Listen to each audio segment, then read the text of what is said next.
Yuk jadi bagian dari dakwah kami. Dukung operasional dakwah dan sosial kami, raih pahala amal jariah yang terus mengalir sampai hari kiamat. Selalu kita saling mengingatkan nikmat Allah terlalu banyak yang Allah limpahkan kepada kita dari pertama kita lahir sampai hari ini di mana kita masih diberikan kesempatan hidup dari makanan, minuman, pakaian, air, oksigen dan segala macam hal. Yang Allah subhanahu wa ta'ala mengizinkan kita untuk menikmati itu selama memenuhi syarat-syaratnya, halal, dibolehkan, thayyibah, berkualitas dan juga kita syukuri.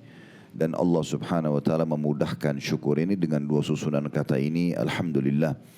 Dan Allah berjanji dalam Al-Quran, La in syakartum la azidannakum. Kalau kalian bersyukur maka pasti aku akan tambah. Di antara nikmat yang besar ibu-ibu sekalian adalah Allah masih memberikan keinginan bagi kita, kesempatan dan juga tentunya gerakan dalam hati kita keimanan untuk hadir dalam majlis ilmu seperti ini, berkumpul bersama-sama untuk terus mempelajari agama Allah Subhanahu wa taala dengan tujuan mengejar keutamaan majlis ilmu dan juga kita bisa menambah ilmu kita dan mempraktikkan dalam kehidupan sehari-hari.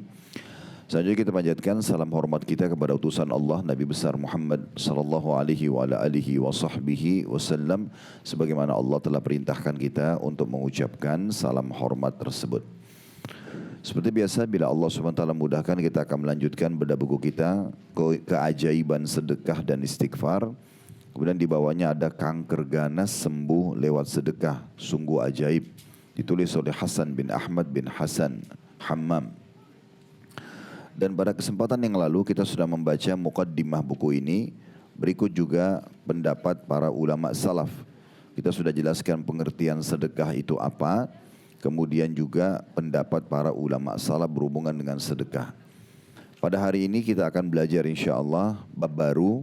Bab tentang pahala sedekah dan buahnya. Jadi memang sudah sering kami sebutkan di kelas kita ini. Bapak ibu sekalian, bapak-bapak mungkin yang ikut online. Bahwasanya kalau anda ingin rajin mengerjakan sebuah ibadah, maka solusi terbaiknya adalah, dan ini motivasi yang sangat luar biasa dalam diri kita bisa dimunculkan kalau kita membaca keutamaan daripada ibadah itu atau janji Allah di ibadah itu. Apapun yang Allah janjikan. Karena semua ibadah yang kita kerjakan, kayak tadi misalnya Bapak Ibu baru sholat duhur misalnya, maka itu punya keutamaan. Sholat sunnah sebelumnya punya keutamaan, sholat sunnah setelahnya punya keutamaan. Duduk berzikir habis sholat ada keutamaan. Mungkin seperti ini hadir dalam majelis ilmu punya keutamaan. Mungkin sahibul bait dengan menyiapkan makan buat tamu juga punya keutamaan. Segala macam hal. Apapun yang di dalam perintah agama ini ada keutamaannya selama perintah mengerjakan sebuah amalan. Begitu juga kalau kita ingin meninggalkan satu perbuatan buruk, maka cara yang terbaik adalah membaca ancamannya. Kita terus mengulang-ulangi tentang ancaman riba, ancaman berbohong, ancaman dosa-dosa yang lainnya. Semua itu agar kita bisa meninggalkan. Nah setelah panjang lebar kita jelaskan satu pertemuan pada pertemuan kita sebelumnya tentang apa itu sedekah. Jadi sedekah itu ketulusan yang dikeluarkan seseorang, ketulusan dari hati, ikhlas mengeluarkan sesuatu di jalan Allah Subhanahu wa taala. Sedekah sifatnya lebih umum, bisa masuk ke uang, harta, bisa masuk ke tanah, bisa masuk ke pakaian, makanan, bahkan bisa saja nasihat yang baik, menyuruh pada kebaikan, melarang dari kemungkaran, itu juga termasuk bab sedekah. Kalau fungsi sedekah, kalau kita masuk ke dalam harta, maka dia untuk memperbanyak harta kita. Makin sering kita memberi sedekah, maka makin luas harta itu. Beda dengan zakat. Kalau zakat memang dia itemnya tertentu dan fungsinya pun untuk pensucian harta itu. Jadi memang beda maksud dan tujuan. Nah sebagian orang di antara kaum muslimin, sudah kami ingatkan pada pertemuan yang lalu, mereka mungkin karena zakatnya besar, karena punya harta yang banyak, maka zakatnya pun sampai miliaran rupiah misalnya, dia pun tidak segera menyelesaikan zakat itu di waktunya.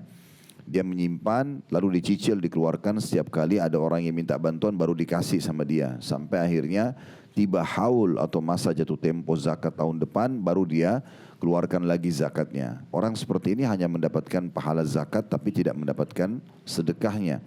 Jadi yang benar adalah ada penentuan zakat haul dan nisab. Haul masa setahun, misal Ramadan ke Ramadan, Maka kalau tiba Ramadan misalnya tahun depan, kalau Bapak Ibu niatkan memang haulnya bermula dari Ramadan tahun lalu, dan kita punya stabilitas pendapatan 85 gram emas minimalnya dalam 1 tahun itu, maka Ramadan akan datang kita keluarkan zakatnya. Nah idealnya langsung dihabiskan di bulan Ramadan itu, karena dia adalah masa yang terbaik untuk mengeluarkan zakat tadi. Baik, kita akan masuk kepada keutamaan sedekah. Dan saya berharap tentu buku yang kita pegang masing-masing ini jangan berhenti untuk diulang-ulangi, karena 2 lembar sebelum bahasan yang kita mau bahas hari ini, itu banyak sekali statement para ulama salaf berhubungan dengan masalah keutamaan sedekah, supaya selalu menjadi motivator buat kita untuk bagaimana kita mengeluarkan atau rutin mengeluarkan sedekah. Jangan pernah makan sendiri tapi berbagi makanan dengan orang lain. Jangan cuma mengenakan pakaian sendiri, kita berbagi pakaian dengan orang lain. Bermula dari orang terdekat. Sedekah paling afdal dimulai dari orang-orang terdekat, dari pasangan hidup kita, dari anak-anak, dari keluarga, kerabat, dari orang-orang yang menjadi asisten rumah tangga kita, driver juga misalnya. Semua itu adalah orang-orang yang paling pantas untuk kita dahulukan dalam sedekah. Karena ada pernah seorang sahabat mengatakan, ya Rasulullah, saya punya dirham, siapa yang saya dahulukan?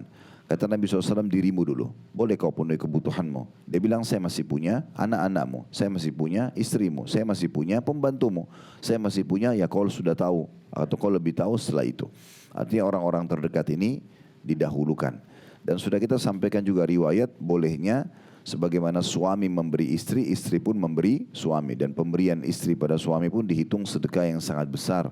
Sebagaimana sudah kita jelaskan kisah Abdullah bin Mas'ud radhiyallahu anhu, di mana beliau laki-laki yang miskin dan menikah dengan seorang wanita dari orang kaya namanya Zainab.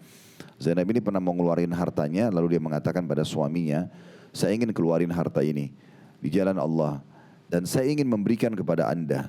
Tetapi saya ingin tahu dulu hukumnya. Boleh enggak sih seorang istri kasih ke suaminya? Maka tolong tanyakan kepada Nabi SAW. Pada saat itu Abdullah bin Mas'ud berkata, jangan saya yang bertanya. Karena ini sensitif, nanti dikira saya sengaja mau harta gitu ya. Kamu yang pergi bertanya. Maka Zainab pun pergi ke rumah Nabi SAW bertanya. Lalu Nabi menjawab, kalau seandainya kau berikan kepada suamimu, maka engkau akan mendapatkan 2 pahala. Pahala sedekah dan juga silaturahimnya. Jadi orang-orang terdekat ini orang yang paling pantas untuk mendapatkan pemberian. Dan juga ada poin penting sebelum kita masuk ke bahasan kita pada hari ini, pelurusan persepsi yang pernah kami sampaikan. Jangan pernah berpersepsi Bapak Ibu sekalian, kalau kita memberikan bantuan pada orang, orang itu yang butuh. Ini sudah kami tekankan berulang-ulang pada pertemuan yang lalu. Persepsi yang benar adalah kita yang butuh terhadap sedekah tersebut. Selama kita masih berpersepsi orang itu yang butuh, kita selalu menganggap remeh sedekah yang kita keluarkan ala kadarnya. Kita juga mungkin marah dengan orang yang berulang-ulang kalau minta bantuan misalnya. Padahal sebenarnya mau orang yang sama atau orang lain bagi kita tidak ada masalah. Karena poin kita adalah kita mengejar pahala sedekahnya. Bahkan saya sudah titik beratkan, kalau kita punya orang-orang tertentu yang rutin kita bantu, itu jauh lebih baik dibandingkan kita harus mencari orang baru.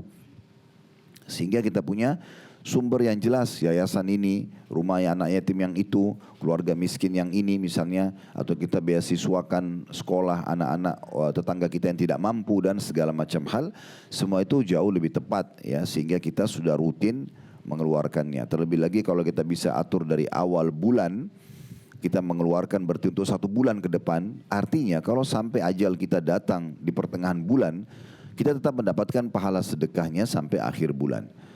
Dan lebih baik lagi kalau kita bisa mengatur sedekah yang sifatnya jariyah, terus berjalan. Kayak wakaf tanah, buat masjid, buat pesantren. Ya, ini semuanya rumah anak yatim, jembatan, jalanan umum, sumur, semua ini sifatnya berkelanjutan. Selama masih berfungsi maka kita akan terus mendapatkan pahalanya. Nah ini termasuk poin-poin yang harus kita perbaikin. Saya mengingatkan kembali perkataan Al-Layth ibn Sa'ad dan juga Al-Fudail ibn Iyad ada di halaman 7 ya.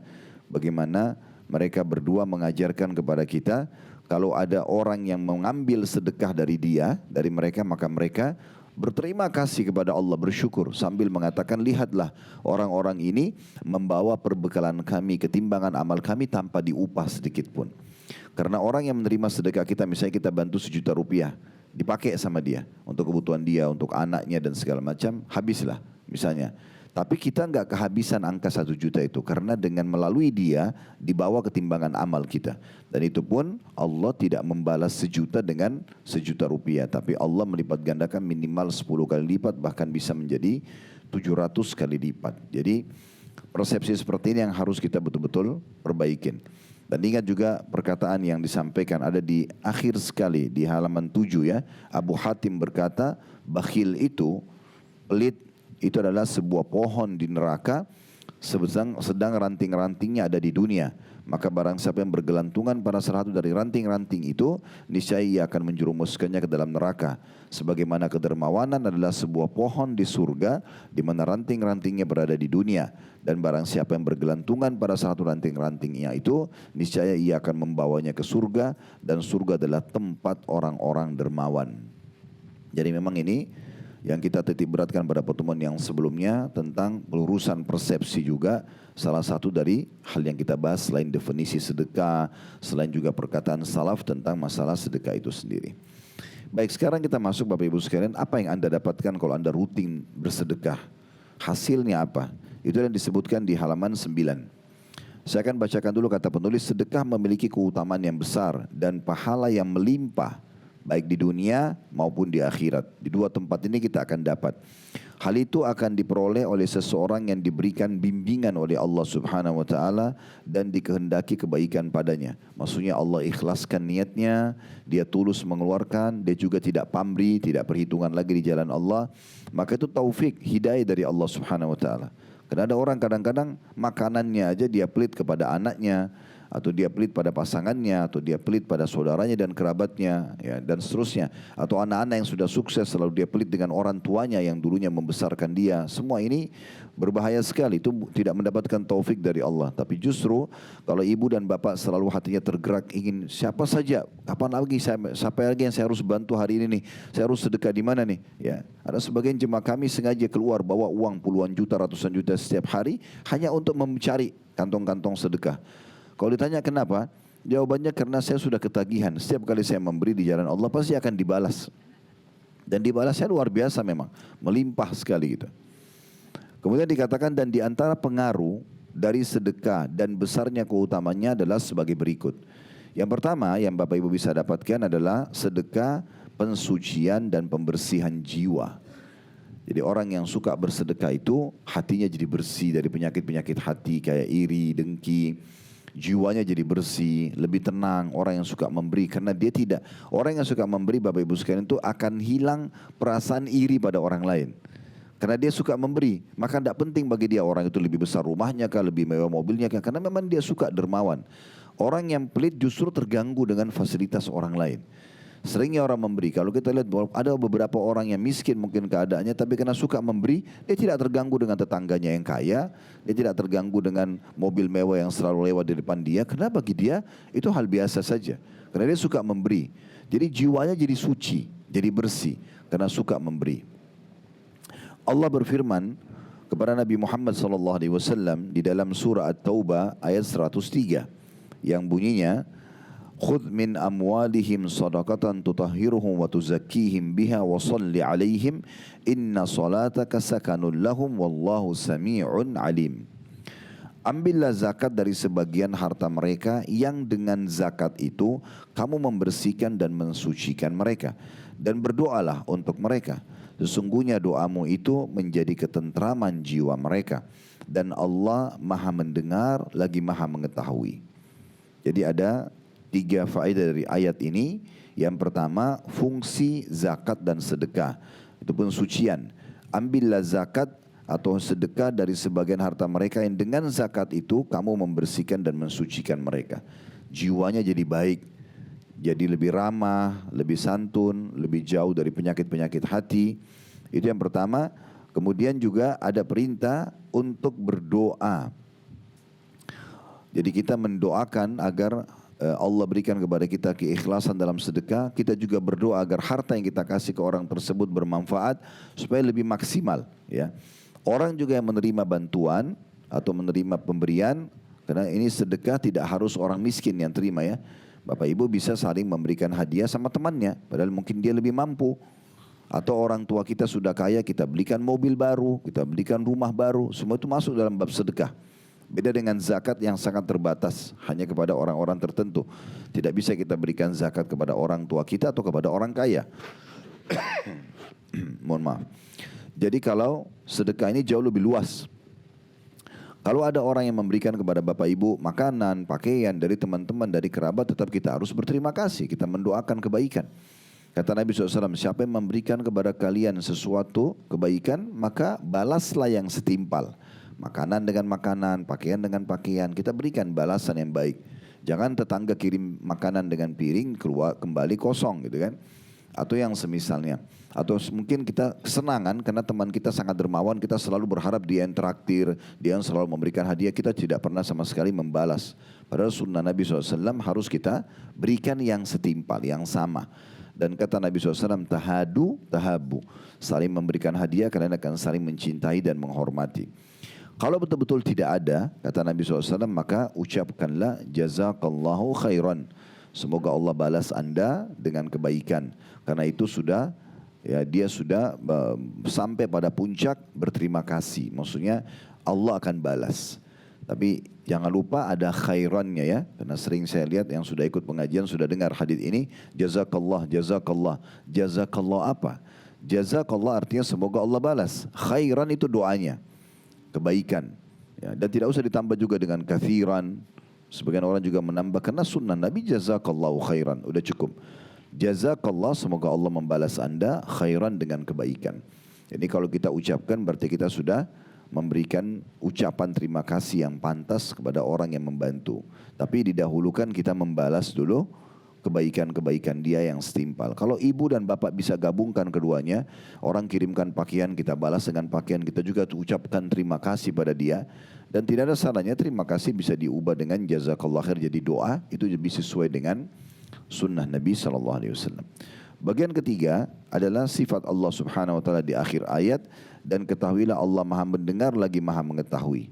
Maksudnya Allah mendengar siapapun yang berdoa, berharap agar Allah berikan keikhlasan, berharap agar Allah terima sedekah yang dia keluarkan, gitu kan, berharap berdoa agar bermanfaat bagi orang yang terima sedekahnya, misal. Dan juga Allah Maha mengetahui, maksudnya niat setiap orang di antara kalian, tulus enggak gitu ya. Nah, seperti itu sifat Allah Subhanahu Wa Taala. Penulis menukil di situ ada potongan ayat kalimat tutahhiruhum, artinya engkau membersihkan mereka dari zakat dan sedekah yang diambil. Di potongan awal ayat ya, ambillah zakat dari sebagian harta mereka yang dengannya kamu membersihkan. Nah, makna membersihkan dan mensucikan mereka di situ maksudnya membersihkan dari dosa-dosa mereka dan juga dari kikirnya jiwa mereka. Jadi ternyata di sini membersihkan di sini bisa bermakna adalah membersihkan dosa-dosa. Sedekah bisa membersihkan dosa-dosa ya. Bagi orang yang bersedekah, bagi orang yang menerima sedekah, umumnya orang itu kalau tercukupi dia jauh dari dosa umumnya. Kenapa orang mencuri? Karena dia punya kekurangan, ya kan gitu. Kenapa orang mengemis? Karena dia punya kekurangan. Tapi kalau dia tercukupi, umumnya dia akan jauh dari dosa-dosa, dari pelanggaran-pelanggaran, gitu kan. Nah, seperti itulah. Dan juga akan jauh dari sifat kikir. Kemudian potongan ayat zakihim dan mensucikan mereka menunjukkan kepada suatu bentuk penghiasan diri dengan hal-hal yang mulia dan baik. Karena sedekah adalah pembersih, pensuci, penggugur kesalahan dan pengangkat derajat. Di sini penulis sudah menggabungkan hampir mayoritas daripada keutamaan sedekah itu sendiri. Dikatakan karena sedekah adalah pembersih, maksudnya dari dosa-dosa, pensuci dari semua masalah penyakit jiwa atau penyakit hati. Kemudian penggugur kesalahan, semua kalau ada kesalahan kita dimaafkan, dan pengangkat derajat nanti kelak di surga. Sebenarnya orang memberi sedekah ini derajatnya Bapak Ibu sekalian naik di dunia, naik di akhirat. Tidak ada orang dermawan di dunia itu menderita, enggak ada. Selama dia dermawan, suka memberi, pasti dimuliakan Allah di dunia. Itu di akhirat, itu baru dunia. Di akhirat lebih besar lagi peninggian derajat orang-orang yang suka memberi. Ini faedah pertama yang Bapak Ibu dapatkan kalau bersedekah. Yang kedua, sedekah adalah bentuk ketundukan kepada perintah Allah dan Rasulnya. Maksudnya ada pahala melimpah, karena ini bagian dari syariat. Kalau Bapak Ibu keluarkan sedekah bukan hanya sekedar merasa iba dengan seseorang, tapi karena Allah dan Rasulnya yang perintahkan. Jadi kita kalau niatnya hanya karena iba, berarti orang yang Anda tidak ibahi, Anda tidak akan kasih. Gitu kan? Atau kenal, maka kalau Anda tidak kenal, Anda tidak akan kasih. Gitu kan? Atau syarat Anda orangnya harus mengemis baru Anda kasih. Kalau tidak mengemis berarti Anda tidak akan kasih, gitu kan? Ya sudah, kenapa nggak bantu orang itu? Dia tidak pernah minta sama saya. Karena dia berpikir ya itu hanya untuk pemberian saja, murni. Tapi kalau orang niat karena ini perintah Allah dan Rasulnya berbeda. Kita akan selalu merasa membutuhkan ya sedekah itu. Kita selalu merasa kita yang butuh terhadap orang yang meminta atau membutuhkannya. Dan bahkan dalam ayat Al-Quran kita sudah bacakan pada pertemuan yang lalu, seingat saya surah Al-Baqarah 261 sampai 274. Masih ingat ya? Kita sempat baca dan saya selalu bilang Bapak Ibu kalau mau membaca ayat-ayat Al-Quran berhubungan dengan masalah keutamaan sedekah berikut syarat diterimanya, selalu ulang-ulang itu. Al-Baqarah surah nomor 2 ayat 261 sampai 274. Belasan ayat ini bicara tentang masalah sedekah. Dan kita sudah baca pada pertemuan kita yang lalu panjang lebar masalah ayat ini. Enggak boleh nyakiti hati penerima, gitu kan? Enggak boleh nyebut-nyebut, gitu kan? Seperti orang melempar uang di depan orang, naudzubillah misalnya, atau bertutur kata kasar, gitu ya. Dan di situ diajarkan juga qaul ma'ruf. Kalau kita betul-betul tidak ada, kita ucapin maaf ya, mungkin lain waktu misalnya, dengan kata-kata santun. Jadi memang berbeda sekali apa yang Allah ajarkan dengan yang banyak terjadi di tengah-tengah masyarakat kita. Allah selalu memerintahkan kita justru untuk menganggap itu adalah sebuah ibadah. Dan kalau kita tahu itu perintah Allah Rasul, kita tidak akan melihat siapa lagi yang menerima, kita juga tidak akan lagi perhitungan dengan apa yang kita keluarkan. Nah seperti itu. Baik, di poin nomor 2 yang Ibu Bapak Ibu dapatkan ini artinya akan melimpah pahalanya karena bentuk ketundukan kepada Allah Subhanahu wa taala. Allah berfirman dalam surah Al-Anfal ayat 24, ini dalil pertama diangkat oleh penulis yang berbunyi ya ayyuhalladzina amanu stajibu lillahi walir rasuli idza da'akum lima yuhyikum wa'lamu annallaha yahulu bainal mar'i wa qalbi wa annahu ilaihi tuhsyarun. Hai orang-orang yang beriman, penuhilah seruan Allah dan seruan Rasul. Apabila Rasul menyerumu kepada sesuatu yang memberi kehidupan kepadamu, ketahuilah bahwa Allah membatasi antara manusia dan hatinya dan kepadanya lah kamu akan dikumpulkan. Artinya di sini penuhlah seruan Allah dan seruan Rasul yang menjadi saksi bahasan kita. Kembali saya ingatkan lagi apa yang saya sudah ucapkan tadi Bapak Ibu sekalian, tolong lebih konsentrasi memahami poin ini. Karena di sini pondasi dasar sedekah Bapak Ibu diterima atau tidak. Niatkan karena perintah Allah dan Rasulnya. Bukan hanya karena tidak enak sama orang, bukan hanya karena supaya dipuji sama orang, bukan hanya karena orang itu pernah berbuat baik, tapi memang ini karena perintah Allah dan Rasulnya. Sehingga semua yang tadi muncul itu, orang ini pernah baik sama saya atau tidak, orang ini saya kenal atau tidak, tetap saya akan kasih, gitu kan? Dia puji atau dia tidak puji, dia balas tidak balas, tetap saya berbuat. Maka ini yang membuat muncul itu karena kita anggap ini adalah perintah Allah dan Rasulnya. Dan semua yang dikerjakan karena perintah agama itu tidak akan membuat jenuh. Kita cari contoh misalnya haji. Orang haji itu keluarin biaya besar, waktu yang lama, energi yang banyak, meninggalkan keluarga, menjaga pekerjaan. Tapi subhanallah orang yang kerjakan karena Allah dan Rasulnya, begitu pulang haji ditanya lagi mau haji lagi gak? Pasti mau. Tapi kalau orang karena hanya mau coba-coba, meramaikan, diajak sama teman-teman, begitu-begitu aja, indikasinya cuma ke situ. Apalagi kalau riya, orang mau dipuji, paling mau haji lagi nggak? Udah deh, udah cukup kan, udah pernah. Nah, akhirnya jawabannya begitu dan sesuai dengan niatnya. Dia ucapin begitu maka Allah pun permudah. Dia hanya sekali saja sudah, dia maunya begitu. Tapi kalau orang mengatakan, oh insya Allah nanti saya akan ulangi lagi kapan Allah mudahkan, maka Allah akan kasih. Umumnya orang yang terulang-ulang datang ke Baitullah karena memang dia niatnya mengerjakan karena perintah Allah dan Rasulnya dan dia memang ingin sekali mengulanginya, maka Allah memberikan itu. Dalil kedua dalam surah Asy-Syura ayat 47. Penulis mengangkat dalil ini berbunyi istajibu li rabbikum min qabli an ya'ti yawmun la maradda lahu min Allah ma lakum min malja'in yawma idzin wa ma lakum min nakir. Patuhilah seruan Tuhanmu sebelum datang dari Allah suatu hari yang tidak dapat ditolak kedatangannya. Kamu tidak memperoleh tempat berlindung pada hari itu dan tidak pula dapat mengingkari dosa-dosamu. Maksudnya sebelum datang hari kiamat segera bersedekah. ayat ini, Bapak Ibu sekalian, ya, tidak berdiri sendiri. Ya, ada ayat yang menguatkan ini ya. Bisa dilihat di dalam surah Al-Munafikun. Ini di lembaran sebelahnya. Kita majukan ya. Kalau yang pegang bukunya kan kita sekarang lagi baca halaman 11 ya. Terjemahan surah Asy-Syura ayat 47. Nyambung nggak? Ya. Enggak, di buku. Kan saya lagi baca tadi surah Asy-Syura ayat 47. Lihat gak? Yang di akhir halaman 10, terjemahnya sambung di atas halaman 11. Udah nyambung belum? Udah. Baru 3 orang yang bilang sudah nih. Sudah. Oke. Nah sekarang surah Asy-Syura ayat 47 ini kita korelasikan Bapak Ibu sekalian dengan lembaran di sebelahnya. Lembaran nomor 12. Surah Al-Munafikun ayat 10. Lihat gak? Lihat gak? Oke, ini ada kolerasinya. Makanya saya bilang kita pindah dulu ke lembaran 10. Nanti kita kembali lagi ke halaman 11 ya. Di situ Allah berfirman dalam surah Al-Munafikun ayat 10. Pas di atas poin nomor 3. Lihat ya.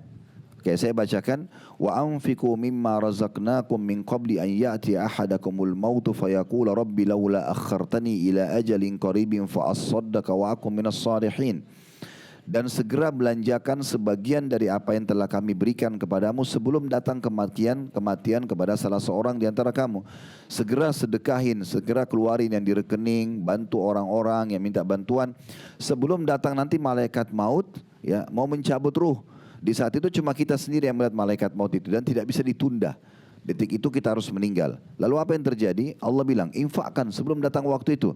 Dan jangan nanti kamu berkata, pada saat sudah lihat malaikat maut, ya Rabbi, wahai Tuhanku, mengapa engkau tidak menangguhkan kematianku sampai waktu yang dekat? Artinya berikan tolong aku waktu lagi setengah jam lah, biar aku bisa transfer. Berapa menit supaya aku bisa transfer uang. Yang menyebabkan aku dapat bersedekah dan aku termasuk orang-orang saleh. Jadi maksudnya jangan tiba hari penyesalan itu. Makanya pernah juga Nabi Muhammad SAW bilang kepada para sahabat, siapa yang lebih suka dia mengelola hartanya atau ahli waris yang kelola hartanya. Maksudnya dia yang mengelola semasa dia hidup atau nanti dia meninggal ahli waris yang kelola. Maka kata para sahabat, ya Rasulullah tentu kami kelola harta kami. Maksudnya kami yang mengelola, kami mau beli makanan apa, pakaian apa, kami mau bantu siapa, ya kami lebih suka daripada nanti kami meninggal, kami nggak tahu ahli waris akan bantu ke siapa. Maka kata Nabi SAW, semua yang kalian infakkan semasa kalian hidup itu yang kalian kelola. Karena akan dibawa ke akhirat. Dan semua yang kalian tumpukkan sehingga menjadi harta warisan ahli waris itu yang dikelola oleh ahli waris. Belum tentu mereka sedekah. Ya. Sudah pernah kita sampaikan kisah kalau masih ingat yang di pengadilan di Saudi. Masih ingat gak? Ada dulu kejadian orang yang kaya raya meninggal di Saudi. Dia meninggalkan harta kalau saya tidak salah nilainya sekitar 600 miliar. Uang yang dikasih itu ya, atau uang yang ditinggalkan sebesar itu. Dan dia karena suka sekali bekerja, cinta dengan pekerjaannya, dia sampai tidak menikah. Oh, belum pegang buku dari tadi nih. Mungkin ada sebagian yang pegang belum. Saya mohon maaf, saya tidak tahu. Saya pikir tadi semua sudah pegang, jadi saya sebutin buku halaman sekian gitu. Oh, sebagian sudah dibagi. Kalau yang sudah dapat bagian jangan disimpan di rumah, Bu ya. Dibawa kalau lagi taklim. Karena sayang.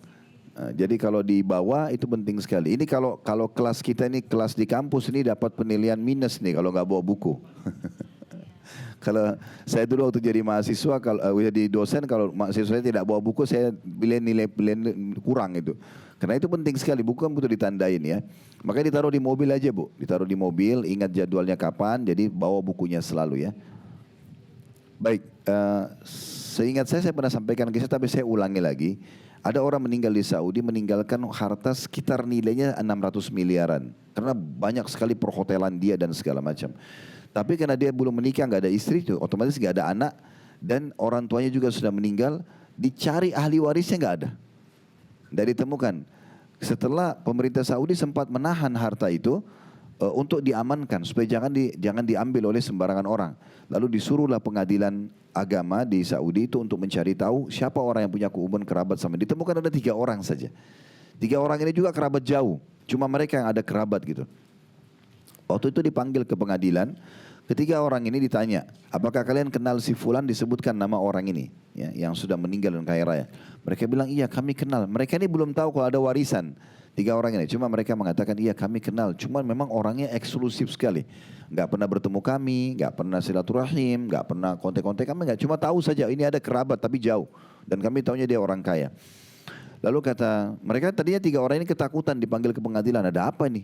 Kesalahan apa gitu? Mereka tanya, kami ada salah apa? Kata hakimnya bukan ada salah. Tapi si fulan yang tadi saya tanya itu meninggal dunia. Dia meninggalkan harta yang sangat banyak. Dan pemerintah menyuruh kami menahan ini harta sampai dapat siapa ahli warisnya. Kami enggak temukan kecuali kalian bertiga. Maka sekarang kami akan berikan kepada kalian harta tersebut. Ini orang-orang tadinya miskin, tiba-tiba jadi kaya. Punya ratusan miliar ya. Sudah selesai ditandatangan semua. Sebelum keluar dari pengadilan, ini dapat uang cash tiba-tiba. Lalu kata hakimnya begini, karena hakimnya ini orang beriman, dia mengatakan, saya memberikan saran pada kalian bertiga. Bagaimana kalau masing-masing mengeluarkan uang sekitar 200 sampai 250 ribu real. Ini sekitar 1 M saja. Dari sekian ratus M ya. Masing-masing kalian mengeluarkan 1 M, 1 M, 1 M, 250 ribu real masing-masing. Lalu bangunkan masjid untuk mayit, pemilik harta ini. Tahu kalian juga terima uang ini dari dia, gratis gitu. Tahu apa yang terjadi? Tiga-tiganya nolak. Itu kisah nyata di pengadilan Saudi. Sampai menjadi bahan ceramah itu. Jadi yang satu bilang, saya punya utang banyak, saya mau bayar. Sebanyak apapun utangnya nggak mungkin sebanyak warisan itu. Tapi memang dia tidak mau kasih. Yang satu lagi bilang, saya udah lama hidup susah, sekarang saya hidup senang. Yang ketiga ini juga sama menolak, tapi dia memberikan jawaban kepada kita. Dia bilang apa? Wahai hakim, orang ini pemilik harta, semasa hidupnya kenapa dia tidak bersedekah? Harusnya dia yang sedekah dengan hartanya. Kenapa kami sekarang yang harus keluarkan ahli warisnya? Sebenarnya buruk, dia nggak mau kasih juga. Tetapi apa yang diucapkan orang ketiga ini jadi bahan pertimbangan buat kita. Jangan tunggu nanti kita meninggal tinggalin harta numpuk-numpuk di rekening sekian puluh miliar, sekian belas. Kita tidak pernah sedekahin, tidak pernah jadi target. Ini menjadi masalah. Belum tentu ahli waris jalankan. Anggaplah bapak ibu dibangunin satu masjid misalnya. Habis itu mereka akan lupakan. Belum tentu juga dibangunkan gitu ya. Contoh. Oleh karena itu saya ingatkan juga di poin ini. Ada sebuah hadis Nabi SAW yang mengizinkan kita bapak ibu sekalian menulis wasiat sepertiga harta buat kita. Sepertiga harta ya. Jadi misalnya bapak ibu mulai sekarang pulang ke rumah tulis wasiat. Kita tidak tahu ajal. Ya insya Allah panjang umur tapi tetap kita akan meninggal. Ditulis wasiat. Kalau saya meninggal maka sepertiga harta saya itu wakaf. Bapak ibu tulis begitu. Makanya Nabi SAW mengatakan Allah mengizinkan kalian untuk menambah amal kalian dari sepertiga harta kalian. Tapi tidak boleh lebih. Gak boleh bapak ibu bilang misalnya kalau saya meninggal nanti setengah harta saya buat pesantren itu. Tidak boleh setengah, sepertiga maksimal. Jadi kalau misalnya anda tinggalkan misal saja 900 juta, betul cuma 300 juta saja sepertiganya. Gak bisa lebih. Tapi ini ditulis wasiat. Kalau perlu dinotariskan ya, sehingga kita tahu oh yang seperti pokoknya harta nanti kalau kita meninggal dihitung berapapun sepertiganya buat wakaf. Nah, gitu. Langsung kita bisa tentuin buat pesantren tahfidz Quran kah, buat apa, tapi sepertiga harta ya nggak boleh lebih. Beda kalau bapak ibu semasa hidup kayak sekarang, kalau hidup begini ibu dan bapak mau keluarin seluruh hartanya hak bapak ibu. Misal bapak ibu punya 10 miliar, udah semuanya saya mau sedekahin deh, saya nggak mau tahu. Pokoknya saya mau takut meninggal nanti saya nggak bisa sedekah. Itu hak ibu, namanya hibah. Pemberian di masa hidup bebas, seluruh harta bisa. Ya. Baik kepada kerabat atau orang lain. Tapi kalau wasiat ditulis, kalau saya meninggal nanti, maka itu tidak boleh lebih dari sepertiga harta. Tapi minimal ada angka ini, supaya ada yang kita tinggalkan lari kepada amal soleh buat kita. Maka jangan sia-siakan ini, tulis wasiat itu. Berapapun harta, orang tinggalkan 900 ribu rupiah saja, 300 ribu tetap untuk wakaf, sedekah. Nah itu bagus gitu kan. Itu salah satu poin yang perlu kita perhatikan. Karena memang ayat surah Al-Munafiqun ayat 10 itu dahsyat sekali. Saya setiap kali baca ayat ini merenyuh gitu, coba merenungi, ini luar biasa ini. Orang kalau mau meninggal, maka Allah khususkan di sini. Allah tidak bilang, Ya Allah terlambatkan ajalku karena aku ingin beramal soleh. Ada dalam surah Al-Mu'minin Allah sebutkan itu memang. Tapi di sini Allah sebutkan khusus sedekah. Artinya sedekah ini punya satu makna yang dalam sekali. Karena sampai Allah sebutkan salah satu penyesalan orang kalau mau meninggal nanti adalah minta diterlambatkan ajalnya untuk sedekah. Coba. Jadi berarti kan memang dia dahsyat banget ini ya. Sebagaimana nanti akan dikuatkan juga dengan beberapa poin lain yang bisa kita dapatkan. Nah ini bentuk ketundukan kita kepada Allah Subhanahu wa taala dan segera lakukan sebelum tiba masa penyesalan. Baik, selanjutnya kita kembali ke halaman 11 ya. Tadi kan saya baca Al-Munafiqun ayat 10 itu di halaman 12. Kita kembali dulu ke halaman 11 ke paragraf pertama setelah ada surah Asy-Syura ayat 47. Dilihat ya. Nah, kita sekarang baca di paragrafnya situ. Maka di antara sifat orang-orang yang beriman dan bertakwa adalah bersegera dalam memenuhi perintah Allah Subhanahu wa taala. Sedang sedekah adalah di antara perkara yang diperintahkan oleh Allah, dituntun dan juga dianjurkan olehnya. Maksudnya, ibu dan bapak punya peluang sedekah jangan disia-siakan. Tidak ada peluang depan mata bapak ibu cari sedekah itu. Itu dua-duanya harus ya. Jadi jangan seharian ini kebetulan tidak ada yang minta, tidak ada yang WA, tidak ada yang telepon, ya udah saya tidak sedekah. Jangan ada hari kecuali harus ada sedekah. Ingat hadits Bukhari Muslim, nanti juga akan disinggung di beberapa lembar ke depan buku kita ini. Kata Nabi SAW kalau setiap seseorang tiba di pagi hari, kayak kita sekarang tadi tiba di pagi hari ini, alhamdulillah masih hidup, maka Allah mendatangkan dua malaikat seraya keduanya ini berdoa. Yang satu mengatakan, ya Allah lapangkan rezeki orang yang sedekah. Yang satu mengatakan, ya Allah binasakan orang yang bakhil. Setiap hari malaikat turun begini. Artinya setiap hari harus kita kejar doa malaikat itu bersedekah. Sampai sebagian ulama salaf Bapak Ibu sekalian, dia keluar ke masjid bawa bawang di kantongnya. Bawang masih mentah dibawa di kantongnya. Karena dia tidak punya kecuali itu. Dia keluar ditanya oleh tetangganya, kenapa anda bawa-bawa bawang? Dia bilang saya ingin sedekah. Dan ternyata setelah sholat ada saja orang yang terima bawang itu. Dikasih kepada orang-orang di pinggir jalan. Karena tidak mau lewat satu hari tanpa sedekah. Sepotong roti, sepiring nasi, apa saja kita keluarkan. Jadi kita selalu rutinkan. Nah lebih aman lagi, tadi saya bilang kalau Bapak Ibu sudah pegang satu yayasan, rumah anak yatim ya. Udah saya mau sedekah buat pesantren. Ada pesantren dibantu nggak? Ada. Kayak di yayasan kami itu banyak sekali pesantren yang butuh bantuan. Bapak Ibu tinggal pilih mau bantu yang mana, mau pembebasan tahannya, mau bangunannya, mau makanan santrinya, mau Quran buat santrinya, banyak sekali. Kita misalnya memberikan udah beras untuk pesantren ini dari saya deh 50 kilo tiap bulan. Ya, tinggal cari yang berapa harganya per kilo. Udah pokoknya rutin. Itu kan jadi kita rutin mau tidak mau. Kalau perlu tulis wasiat kepada anak-anak, ini jangan diberhentikan setelah saya meninggal ya, misal. Terus dijalankan, itu juga bagus ya. Seperti kemarin waktu ayah kami meninggal, karena kami tahu beliau rutin setiap hari keluar di kota Makassar tuh setiap hari keluar. Saya kadang-kadang kalau lagi di Makassar saya ikut. Jadi saya pun tidak tahu di mana orang-orang miskin, tapi ayah saya tahu tuh didatangin pakai mobil beliau, datang bawa uang-uang baru, semua di pinggir-pinggir jalan, di bawah pohon, ada sana orang kusta, di sini ada orang cacat buta matanya, semua dicari. Saya sampai tahu di mana tempat mereka. Dan anak-anak beliau semua diajak biasanya. Sekali datang. Kalau saya ada di Makassar, biasanya saya memang sengaja setirin mobil untuk ngajak beliau sedekah. Sekarang setelah beliau meninggal, saya bilang, ini tetap berjalan ya. Kita sepakati semua ahli waris sebagai bentuk amal buat beliau. Karena ini contoh yang baik. Akhirnya orang-orang miskin itu selalu setiap hari tetap berjalan. Walaupun beliau meninggal waktu masa Covid kemarin. Ini kan bisa kita jadikan sebagai sebuah program yang menarik gitu ya. Baik. Kemudian selanjutnya dikatakan oleh penulis ya. Saya ulangi lagi, maka di antara sifat orang beriman dan bertakwa adalah segera dalam memenuhi perintah Allah SWT. Sedangkan sedekah adalah di antara perkara yang diperintahkan oleh Allah, dituntun dan dianjurkan olehnya. Allah SWT berfirman dalam surah Ibrahim ayat 31.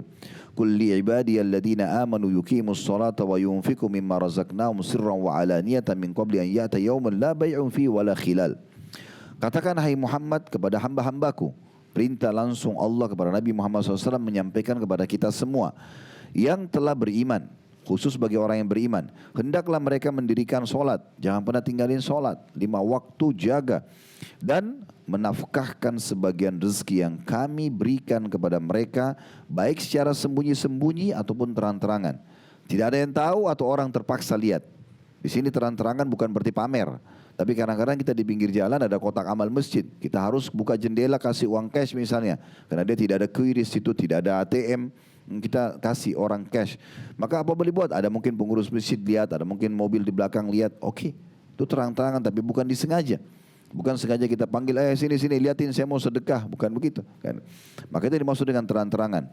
Sebelum datang hari kiamat, yang pada hari itu tidak ada lagi jual beli dan tidak ada lagi persahabatan. Bapak ibu yang sia-siakan tetangganya yang miskin, kerabatnya yang miskin, orang yang pernah minta bantuan. Kalau kita ketemu hari kiamat gak akan lagi kita bisa kasih bantuan sama mereka. Gak ada lagi sedekahnya di hari kiamat. Gak bisa lagi. Kecuali kita berbagi amal soleh kita. Itu gak mungkin. Kita butuh untuk memberatkan timbangan amal. Maka mumpung di dunia berbagilah. Salah satu sifat baiknya Nabi Ibrahim alaihissalam. Beliau itu dikenal dengan Abu Dhifain. Bapaknya para penjamu tamu. Itu kalau dihidangkan makan oleh istrinya, nggak pernah makan sendiri. Pasti dia suruh buka pintu, kemudian siapapun yang lewat dipanggil sama dia. Suruh datang, panggil untuk makan sama dia atau dikasih makanan tersebut. Di dalam sebuah hadis yang lain kata Nabi SAW, kalau seseorang kalian sedang dihidangkan makan oleh pelayannya, maka jangan dia biarkan pelayan itu pergi kecuali sudah diajak makan bersama atau dia memberikan bagian darinya karena dia sudah menghidangkannya. Dia lihat makanan itu, dia cium baunya, bagi dengan orang tersebut. Kan gitu. Ini bagian daripada syariat. Ya. Saya sudah kasih contoh yang lalu, jangan sampai pelit. Kadang-kadang ibu-ibu pulang ke rumah bawa makanan kesukaannya, anaknya begitu datang ingat ini makanan kesukaan ibu ya, jangan disentuh. Wah. Ini anaknya sendiri, bagaimana bisa sifat pelit ini dia datang makanan tersebut memang sudah kita beli porsi yang lebih, berapa orang di rumah supaya semua dapat bagiannya, termasuk asisten rumah tangga. Semua tidak perlu lagi curi-curi makanan dari kulkas dan segala macam karena memang kita sudah memberikan hak mereka.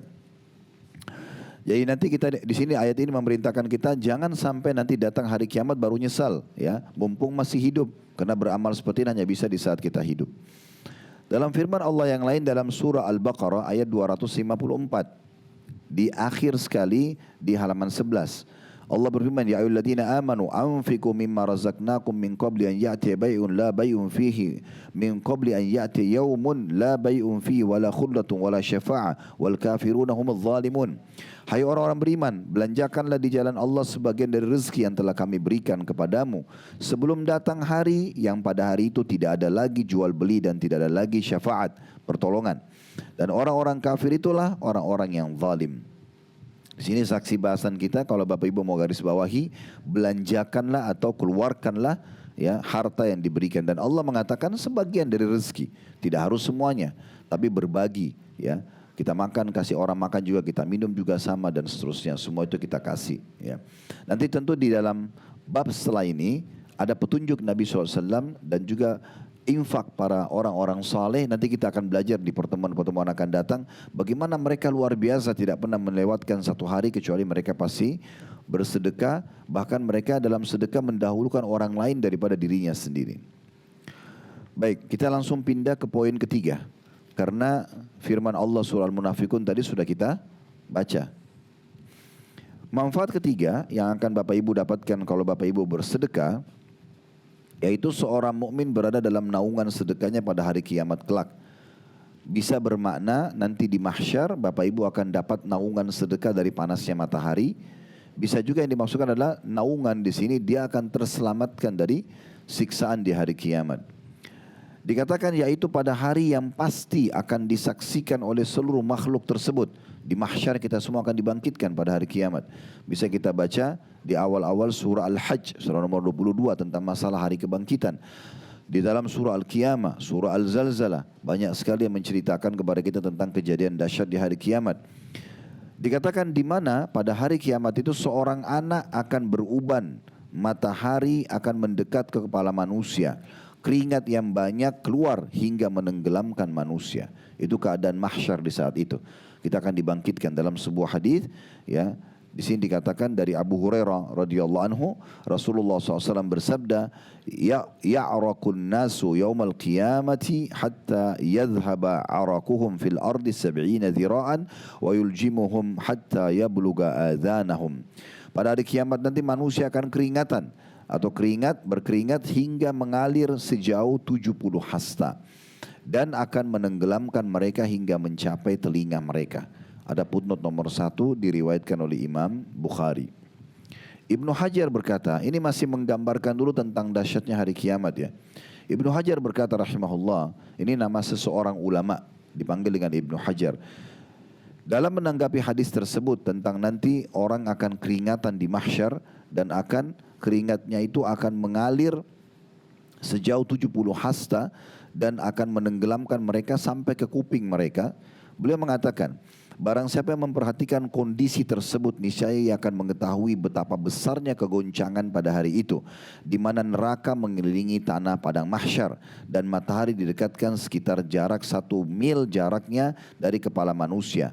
Maka bagaimana kondisi panasnya bumi di saat itu, dan keringat apa yang mengalir pada padang Sahara hingga mencapai 70 hasta. Padahal setiap manusia tidaklah mendapat tempat kecuali sebidang tanah atau sebatas tanah yang memijakkan kedua kakinya. Maka bagaimanakah kondisi manusia saat itu dengan keringat dan peluh mereka, padahal mereka berbeda-beda kadar peluhnya. Sesungguhnya hal ini adalah suatu perkara yang membuat akal terkesima dan menunjukkan akan besarnya kekuasaan. Jadi paragraf ini ada footnote nomor 2 dinukil oleh Ibnu Hajar dalam Fathul Bari. Sampai sini kita mau jelaskan dulu Bapak Ibu sekalian, bahwasanya Ibnu Hajar rahimahullah seorang ulama hadis ini mau setiap momentum hadis Nabi SAW itu tidak terlewatkan begitu saja. Tapi bagaimana kita merenungi dan membayangkan bagaimana kalau terjadi. Karena hadis Nabi ini bukan sia-sia diucapkan. Di hari kiamat orang dibangkitkan, semua manusia akan mengeluarkan keringat atau peluhnya, kemudian akan terus mengalir sejauh 70 hasta dan terus air keringat itu selain di mahsyar dia naik meluap sampai ke kuping seseorang di antara. Ada hadis lain yang menjelaskan bahwasanya seseorang itu akan tenggelam dengan keringatnya sendiri pada hari kiamat tergantung daripada kadar dosanya. Ada yang tenggelam sampai mata kakinya, ada yang sampai paha lututnya, ada yang sampai perut dadanya, ada yang sampai Nabi SAW kasih isyarat sampai ke mulut beliau. Tapi keringat dia tidak mengganggu orang yang di sebelahnya. Hanya dia saja tersisa dengan itu. Kadang-kadang Bapak Ibu sekalian kalau kita tahu semua tidak asing dengan keringat, kalau kita sudah gerah banget ya, rasanya ingin mandi karena nggak tahan dengan gerah itu baru mungkin beberapa sih tubuh kita ini basah dengan keringat yang membuat kita tidak nyaman. Apalagi orang yang biasa bersih mungkin tidak nyaman dengan walaupun keringat sedikit. Maka bagaimana kalau orang itu di masa di mahsyar itu ada hadis yang menyebutkan 50.000 tahun. Nah ini dia akan tenggelam terus dengan keringatnya sampai dihadiri oleh Allah Subhanahu Wa Taala. Itu kan berat banget. Nah hari ini memang hari yang sangat dahsyat. Tentu ada beberapa golongan yang akan selamat. Kita pernah jelaskan dan saya ingatkan kembali hadis Nabi SAW ada 7 golongan yang akan dinaungi oleh Allah, tidak ada naungan kecuali naungannya.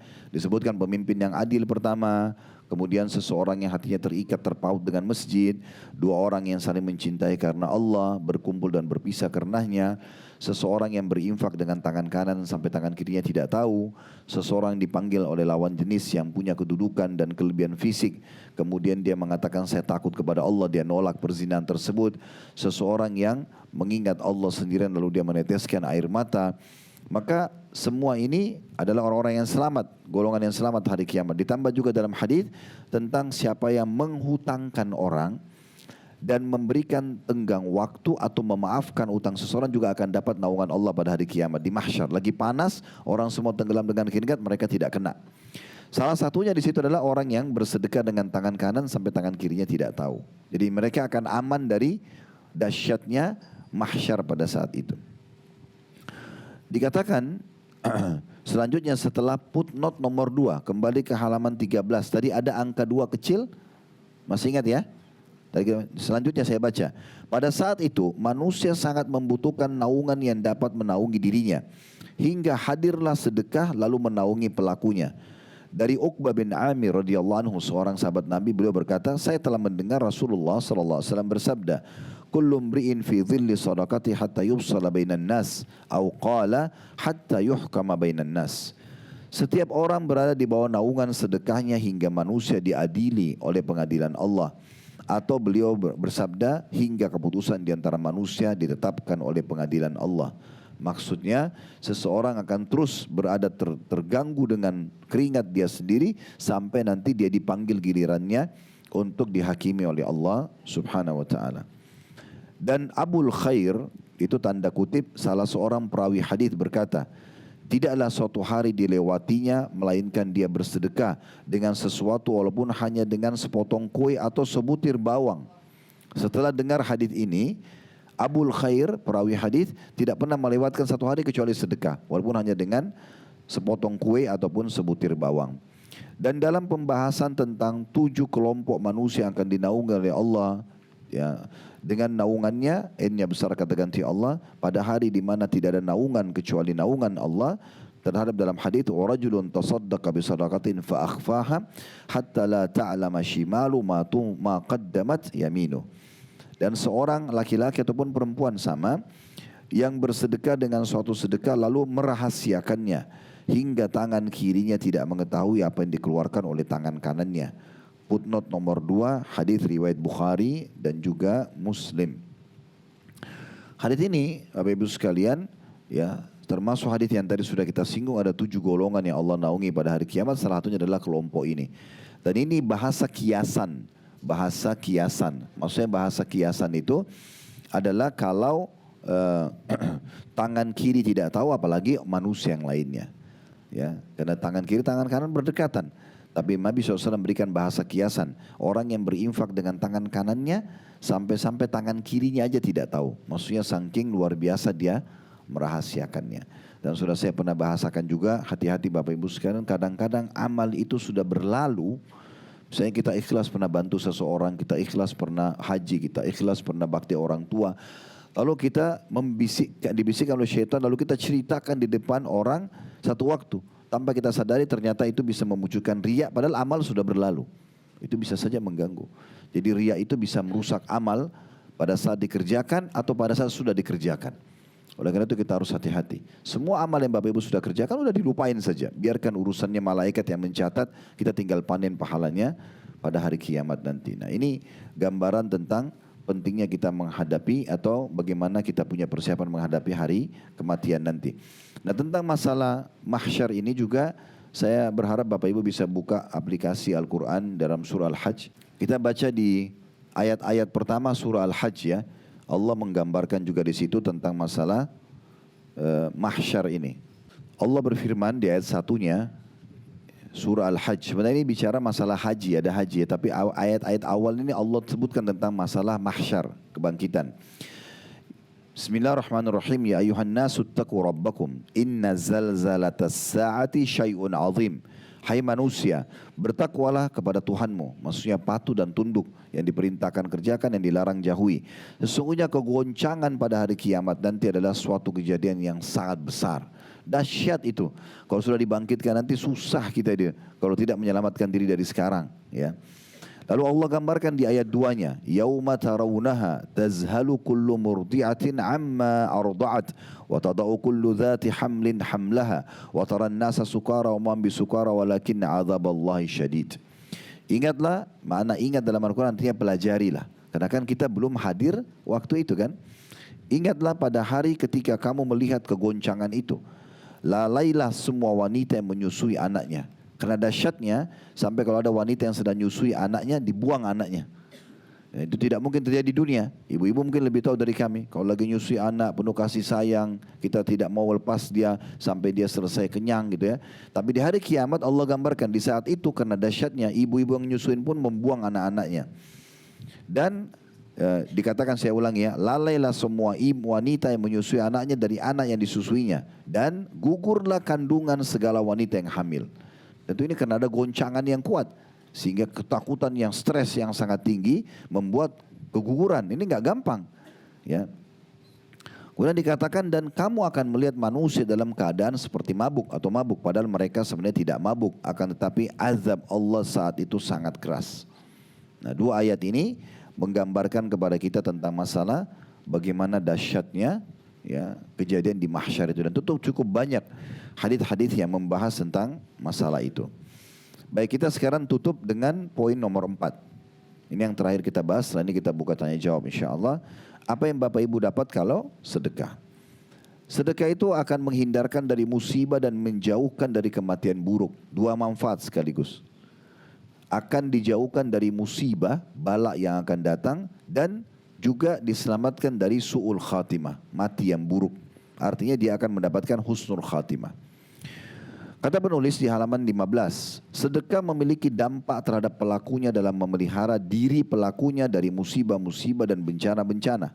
Dinukil sebuah riwayat dari Abu Umamah radhiyallahu anhu, beliau berkata, Rasulullah sallallahu alaihi wasallam bersabda, "Sana'ul ma'rufi taqi masari as-su' wa sadaqatus sirri tutfi'u ghadab ar-rabb wa silatur rahim tazidu fil umur." Perbuatan-perbuatan baik akan menghindarkan diri dari pintu-pintu keburukan. Sedekah yang tersembunyi itu akan memadamkan amarah Rabb dan menyambung tali silaturahim, dapat menambah umur atau akan menambah umur. Ada putun nomor 1 di bawah, HR maksudnya hadis riwayat At-Tabarani dalam Al-Kabir atau kitab Al-Kabir. Dari hadis ini kita bisa lihat bahwasanya ada 3 amal yang bisa menyelamatkan dari segala macam masalah, ya. Yang pertama, semua perbuatan-perbuatan baik. Semua perbuatan-perbuatan baik menghindarkan diri dari pintu-pintu buruk. Maksudnya kalau kita sholat berarti buruknya meninggalkan sholat itu akan hilang. Ibu-ibu sekarang tutup aurat pakai jilbab dan sudah tahu ini perintah agama. Satu waktu buka jilbab gak nyaman.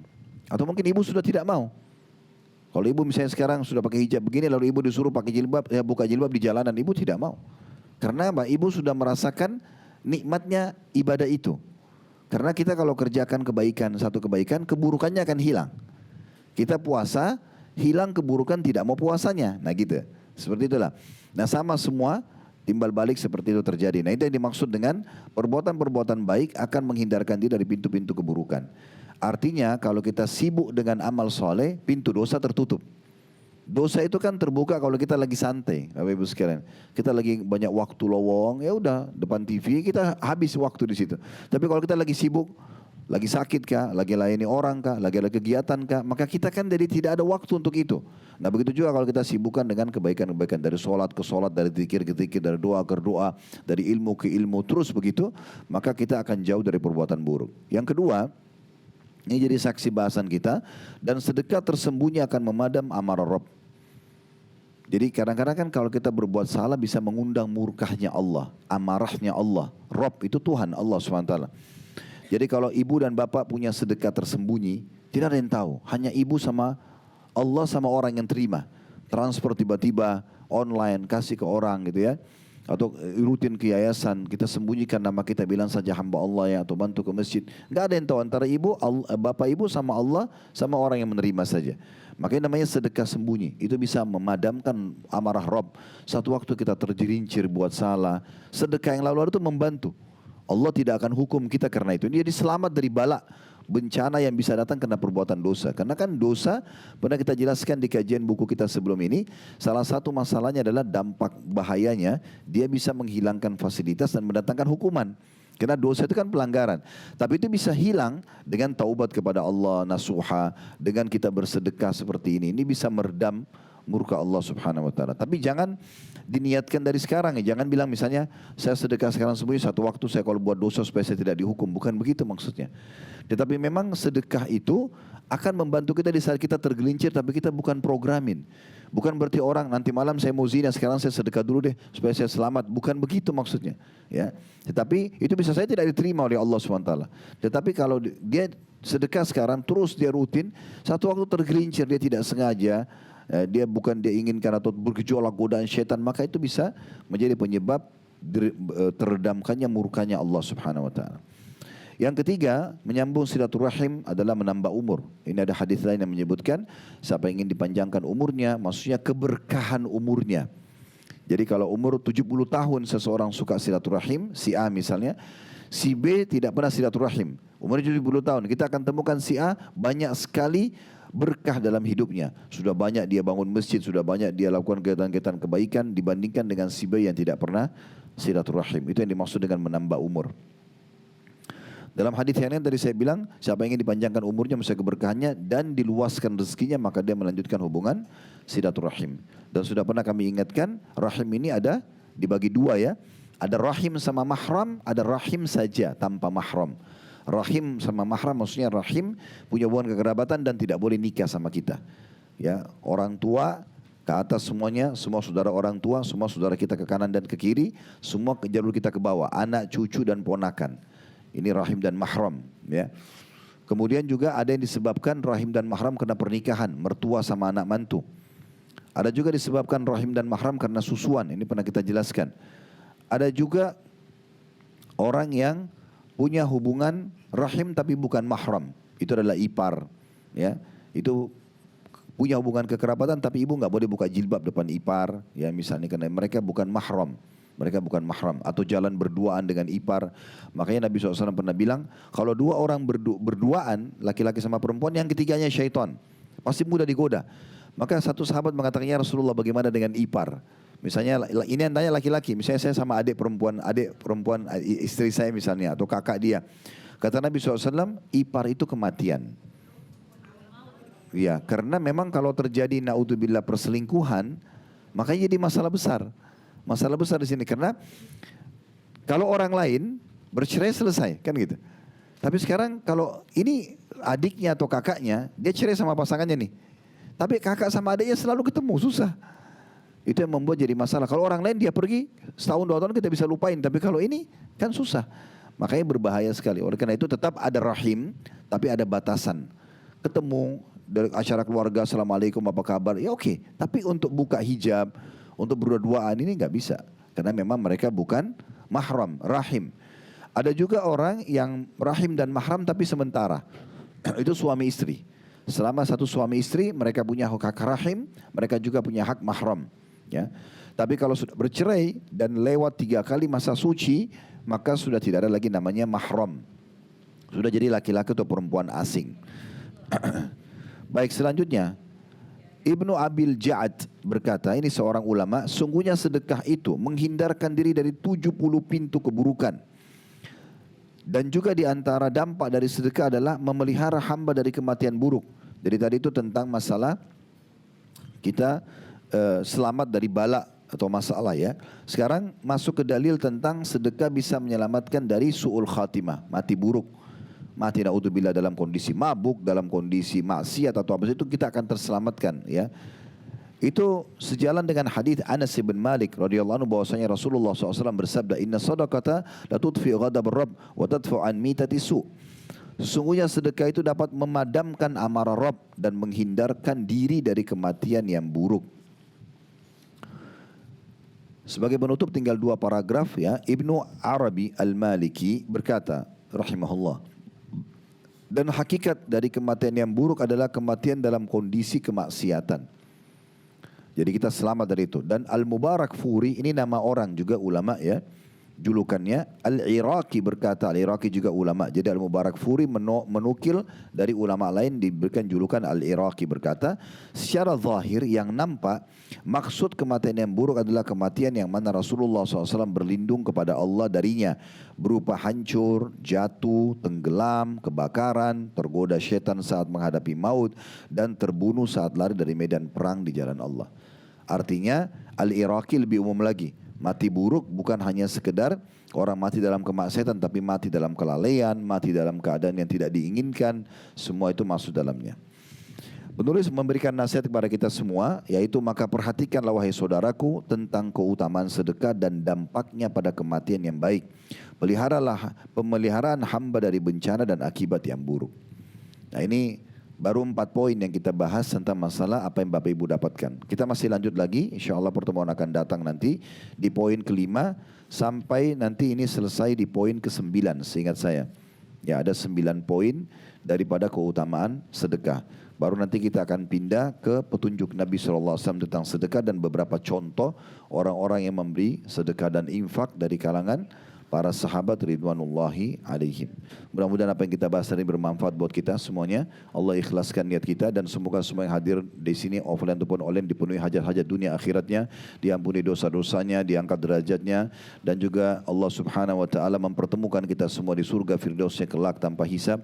Mana Allah satukan kita di majlis yang mulia ini. Tidak pernah lupa kita selalu doakan agar negara kita selalu aman, tentram, damai. Allah berikan petunjuk para pemimpin menjalankan tugas amanah dengan baik dan Allah memberikan balasan semaksimal mungkin pahala kepada seluruh pejuang yang telah memberikan hadiahkan kepada kita kemerdekaan, persatuan dan kesatuan ini, dan juga orang-orang Allah memberikan hidayah dan juga memberikan balasan maksimal bagi yang sedang memimpin dan juga memaafkan kesalahan-kesalahan mereka dan siapapun yang nanti kelak menjadi pemimpin negara kita walaupun kita semua sudah tidak ada. Dan semoga Allah selalu memakmurkan dan juga menjadikan negara kita contoh bagi orang-orang yang lain. Juga kita doakan agar teman-teman kita di Palestina Allah berikan kemerdekaan sebagaimana Allah berikan kepada kita. Allah ikhlaskan niat mereka, terima para syuhada mereka, muliakan Islam di tangan mereka dan tangan kita semua, dan semoga Allah ikut sertakan kita bersama mereka di pahala, baik dengan doa, dengan harta, juga dengan jiwa kita. Wassallallahu ala nabiyina wa habibina Muhammadin wa alihi wasallam walhamdulillahi rabbil alamin. Subhanakallahumma bihamdika asyhadu an la ilaha illa anta astaghfiruka wa atubu ilaik. Wassalamualaikum warahmatullahi wabarakatuh.